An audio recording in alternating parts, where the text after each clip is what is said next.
సంక్రాంతికి వస్తున్న సినిమాలో బాలనటుడు రేవంత్ లైలా సినిమా ప్రమోషన్లో భాగంగా వివాదంలో చిక్కుకున్నాడు. బుల్లిరాజు పేరుతో ఉన్న సోషల్ మీడియా అకౌంట్లో పోస్ట్ చేయబడిన ఈ వీడియో వైసీపీ బాయ్కాట్ పిలుపుతో వివాదాన్ని రేకెత్తించింది.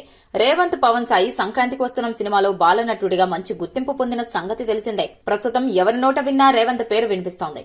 సంక్రాంతికి వస్తున్న రిలీజ్ తర్వాత ప్రమోషన్ ఈవెంట్స్ లోనూ పాల్గొన్నాడు. కొరికెత్తాను అనే డైలాగ్ బాగా పాపులర్ అయింది. దాంతో ఈ పిల్లాడితో ప్రమోషన్స్ చేయించాలనే ఆలోచన విశ్వక్సేన్ లైలా టీంకి వచ్చింది. దాంతో వాళ్లు ఓ ప్రమోషన్ వీడియో చేశారు. అంతవరకు బాగానే ఉంది.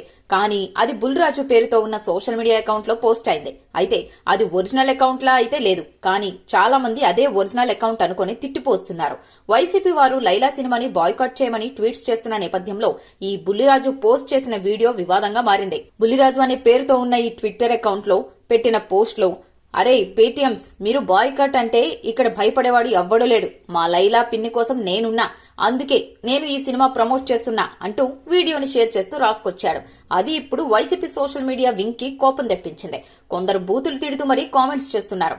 ఈ ట్వీట్ వైరల్ అవుతోంది. కొందరు కావాలని ఈ పిల్లాడి పేరుతో ఫేక్ అకౌంట్ క్రియేట్ చేసి అందులో పోస్ట్ చేసి ఇరికించారని అంటున్నారు. అయితే అందులో నిజమెంత ఉన్నా చిన్న పిల్లాడిని బూతులు తిట్టేలా ప్రేరేపించే పోస్టులు పెట్టడం తప్పు. రేవంత్ అనే ఈ పిల్లాడు గత సంవత్సరం మే నెలలో జరిగిన సార్వత్రిక ఎన్నికల్లో జనసేన తరపున ప్రచారం చేశాడు. ప్రచార వీడియోను ఇన్స్టాగ్రామ్ లో పోస్ట్ చేశాడు.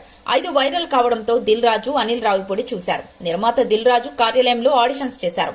ఊరిలో అందరికీ రేవంత్ పవన్ సాయి తండ్రి శ్రీనివాసరావు తన కుమారుణ్ణి ఆడిషన్స్ లో ఎంపిక చేశారు అని చెప్పారు. ఏదో సినిమా చేస్తున్నాడని అనుకున్నాం గానీ ఇంత పేరొస్తుందని ఊహించలేదన్నారు ఆ ఊరి వారు. ప్రస్తుతం ఎక్కడికి వెళ్లినా గుర్తుపట్టి నువ్వు బుల్లిరాజు కదా అని అడుగుతున్నారని, కొందరు ఫోటోలు దిగుతున్నారని బుల్లిరాజు తండ్రి తెలిపారు. నా పేరు బుల్లిరాజు, నన్ను గుర్తెట్టుకోండి, తర్వాత మాట్లాడుకుందాం.